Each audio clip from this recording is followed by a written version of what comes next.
Y bueno, esta tarde saludamos a David Saucedo, especialista en programas de gobierno y especialista también en seguridad pública. ¿Cómo estás, David? Muy buena tarde. ¿Qué tal, Adán? ¿Cómo estás? Qué gusto saludarte a ti al auditorio. Igualmente, pues la pregunta, ¿qué sucede con la seguridad pública en nuestro país? Hay un nuevo cuerpo de seguridad, estamos hablando de la Guardia Nacional, nació presuntamente con una formación civil, pero pues, está totalmente militarizada y los resultados parece que no se están dando, David. No, y parece que no se van a dar todavía, Adán. Lamentablemente, durante los últimos años hemos tenido más o menos la misma asignación presupuestal para enfrentar la violencia homicida. Apenas en el presupuesto del próximo año, de acuerdo con lo que se ha dado a conocer del presupuesto de egresos de la Federación del 2022, habrá un incremento quizás sustantivo, pero tendremos que ver cómo se aplica este incremento de fondos y cómo finalmente puede incidir esto en un descenso de la violencia homicida que está inundando al país. El gobierno federal creo que se ha tardado mucho en explicarle a la ciudadanía el cómo es que después de 3 años de gobierno no ha podido bajar el nivel de violencia que hay en el país. Y esto se debe a una razón muy simple, que todavía las autoridades federales se han resistido a dar a conocer a la ciudadanía, aunque la ciudadanía lo vive de manera cotidiana en muchos puntos de la geografía del país. En México vivimos una guerra civil. Hay una guerra civil en donde hay dos cárteles nacionales enfrentándose uno contra el otro. Estamos hablando del cártel Jalisco Nueva Generación y el cártel de Sinaloa. Prácticamente en todos los puntos de conflicto en donde tenemos un pico en el número de homicidios dolosos, están estos dos cárteles nacionales asociados con mafias locales disputándose el territorio. Oye, David, y entonces hay una disputa de territorio, pero ¿está interviniendo el Estado? O sea, porque hablas de una disputa de territorio como si no existiera un Estado, como si el territorio les perteneciera a estos grupos criminales. Están rebasadas las autoridades desde hace tiempo. Hubo una época en la que los cárteles estaban por debajo del Estado, el Estado estaba en condiciones de imponerle tiempos, modos y ponía límites a la acción criminal. Esta fue durante mucho tiempo la lógica que existió por ahí en la década de los 80, todavía en los regímenes del PRI. Cuando los cárteles mexicanos se asocian con los colombianos para el trasiego de cocaína a los Estados Unidos, sus ganancias, la capacidad económica que adquirieron, les permitió ponerse por encima del Estado.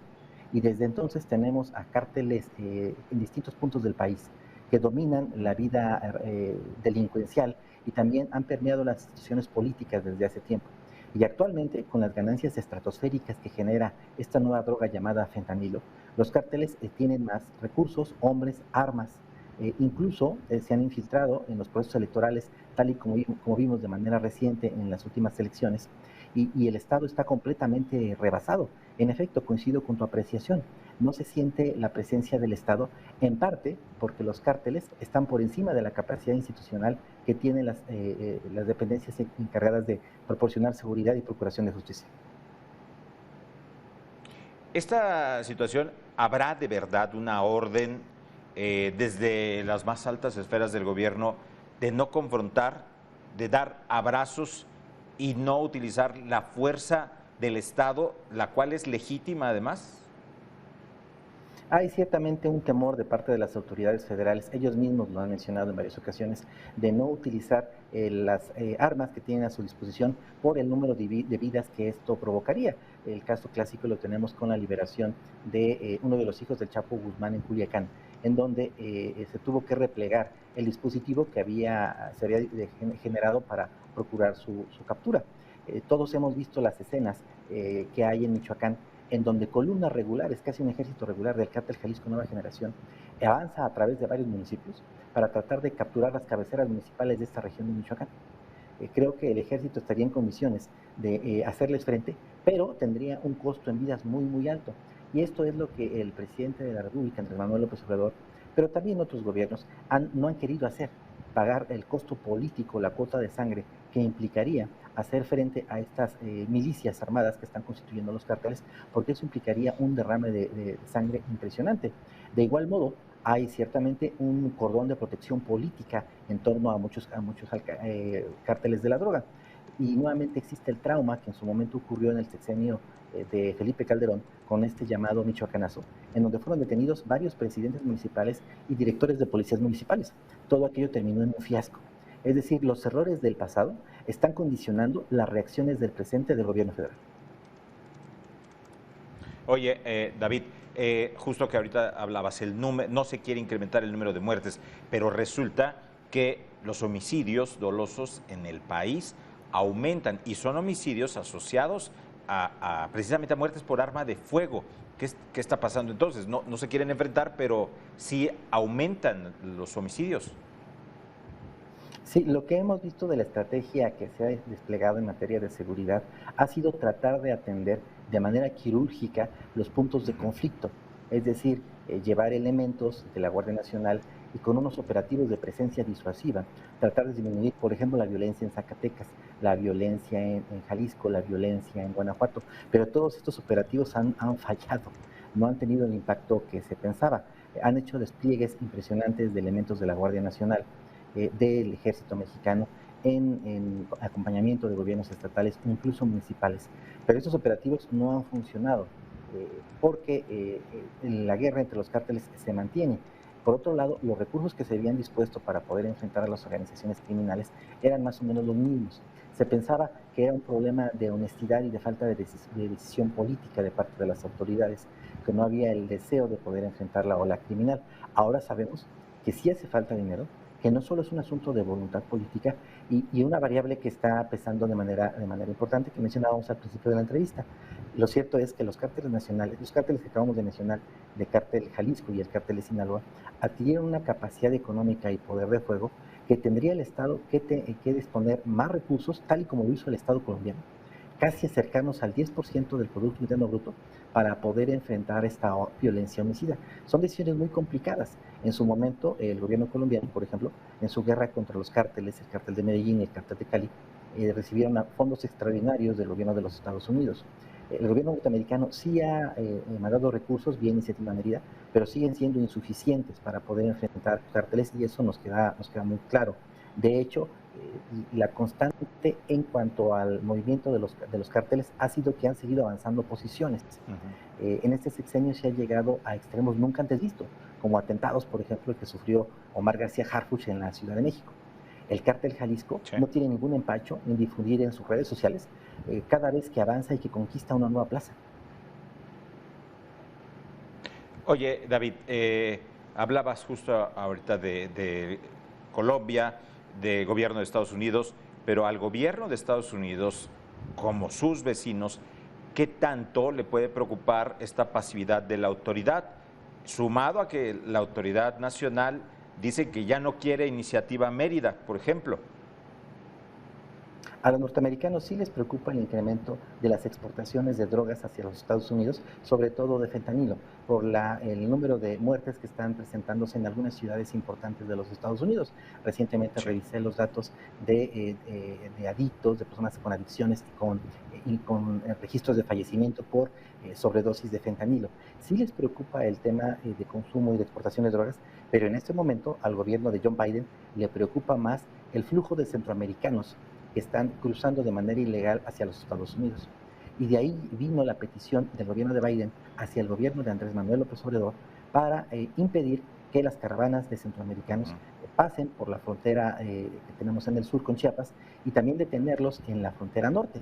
Pero por cada elemento de la Guardia Nacional que se encuentra defendiendo o blindando la frontera sur con Centroamérica o la frontera norte con Estados Unidos, tenemos un elemento menos que está dedicado a la seguridad interior. Es decir, el gobierno de John Biden sí le está poniendo directrices en materia de seguridad al gobierno de Andrés Manuel López Obrador. No tenemos la cifra exacta de elementos de la Guardia Nacional y del Ejército que se encuentran realizando estas tareas. Sabemos que se destinaron un contingente más o menos amplio porque la policía migratoria del INAMI pues estaba rebasada, tal y como pudimos ver en estas escenas tan lamentables, en donde integrantes de la migra mexicana golpeaban de manera inmisericordia a centroamericanos haitianos, a centroamericanos y haitianos. Es decir, en estos momentos para el gobierno de John Biden es más importante que la Guardia Nacional de México se dedique a cazar centroamericanos que a cazar narcotraficantes. Oye, hablar de gobiernos municipales, de gobiernos estatales, ante una pasividad evidente de gobierno federal, pues, ¿qué resultados puede traer? ¿Un municipio, un estado se metería en esta situación? Algunos lo han hecho, no con muy buenos resultados.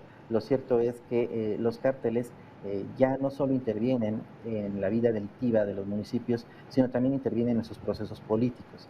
Es decir, lamentablemente hay Sí. muchos alcaldes electos o alcaldes en funciones que recibieron financiamiento negro por parte de los cárteles de la droga.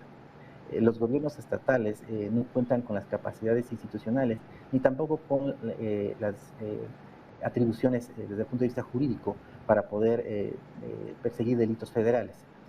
De modo que hay una situación un poco caótica, un poco complicada, de que estados y municipios puedan sumarse a una cruzada en contra del crimen organizado. En mi opinión, debiera avanzarse desde hace tiempo en eliminar estas facultades que tienen los municipios en materia de seguridad pública, porque las policías municipales que funcionan realmente en ese país se cuentan con los dedos de la mano, y te diría que con los dedos de una sola mano. En realidad, las policías municipales tienen una larga cadena de fracasos en el combate a la inseguridad. Creo que tendríamos que avanzar en el instauramiento de policías estatales únicas, es decir, que los municipios ya no tengan esta facultad, porque las policías municipales son notoriamente corruptas, no cuentan ni con el equipamientos, ni la capacitación, ni tampoco con los recursos para poder financiar un combate efectivo hacia el crimen organizado. Considero que tendría que avanzarse en este esquema que planteamos. Hay algunas personas más audaces que plantean que sea una policía nacional única, como la Policía Nacional Colombiana o la chilena. Me parece que sería muy complicado avanzar en un esquema de esta naturaleza, sobre todo por las diferencias de colores que hay en distintos estados de la República. No creo que muchos estados de la oposición se sumen a esta iniciativa, querrán tener todavía el manejo de la seguridad pública, a pesar de que no puedan entregar buenos resultados, pero creo que ante un esquema de policía estatal única, creo que muchos municipios gobernados por la oposición estarían de acuerdo de poder generar este tipo de esquemas que será mucho mejor que el esquema policial que tenga cualquier municipio. Se les está combatiendo también en sus finanzas, en su dinero, en su inteligencia que ellos tienen o en su organización financiera. Hay intentos, pero todavía no se ha avanzado en este sentido. Hay paraísos fiscales en las Antillas. Por ejemplo, gran parte de los recursos que vienen del fentanilo llegan a China. China es una dictadura en donde no se puede avanzar en las investigaciones de lavado de dinero, de cuentas bancarias, producto de actividades ilícitas. Tenemos una barrera que es difícil de saltar en cuanto pasamos esta situación de seguir los flujos de efectivo, de recursos ilícitos cuando tenemos que llegar a lugares como lo es China. El sistema bancario internacional también ha encontrado modalidades para poder lavar recursos y después reinvertirlos en actividades lícitas. Estoy de acuerdo con tu apreciación, considero que tiene que avanzarse todavía más en el combate de los activos financieros que está teniendo el narcotráfico y de todos los recursos que está obteniendo por este tipo de actividades, pero es una vertiente que no se ha podido avanzar. Yo te diría que hay tres, cuatro vertientes de combate al narcotráfico en donde estamos estancados. Uno de ellos es el tráfico de armas. Actualmente el gobierno mexicano está en una Eso es. cruzada en Estados Unidos tratando de imponer restricciones para la venta, la comercialización y la importación de armas de los Estados Unidos. Mi impresión es que esa intentona va a fracasar, tal y como han fracasado en el pasado todos los intentos análogos en virtud de la capacidad y fuerza que tiene el lobby de cabilderos de la industria armamentística de los Estados Unidos en su propio Congreso. La otra vertiente en donde no se ha podido avanzar es esta que mencionamos hace un momento, el de poder establecer regulaciones para el lavado de dinero y para que los recursos producto del narcotráfico no entren a la economía formal. Tampoco se ha podido avanzar en ese sentido, en parte por otra razón. Hay países como México en donde la crisis económica no es más grave, Ujú. en donde los jóvenes pueden obtener algún tipo de movilidad social debido justamente a actividades de narcotráfico. Me pesa mucho decirlo, pero lo cierto es que en la balanza de pagos de la economía mexicana siempre hay un residual que no corresponde a las exportaciones e importaciones, tampoco a las remesas migrantes, corresponde Así a es. el recurso que está obteniendo el país derivado de las ganancias producto del narcotráfico. Pero en una vertiente que no hemos avanzado tampoco, que sería la más sencilla, que no es fácil, sería la legalización de cierto tipo de drogas. Estas tres vertientes, el tráfico de armas, revisión de los esquemas para evitar el lavado de dinero y la legalización de las drogas, son tres tareas pendientes. Casi todo el tema de combate a las drogas está en el esquema de combate punitivo, de fortalecer a las policías, de encarcelar narcotraficantes, de destruir carteles, pero me parece que no hemos avanzado en estas tres, que me parecen muy importantes, porque la estrategia armada no está funcionando. Eso. Pues David Saucedo, consultor de programas de gobierno y especialista en seguridad pública, te agradecemos mucho esta conversación con Mega Noticias MX. Muchas gracias a ti, Adán. Saludos.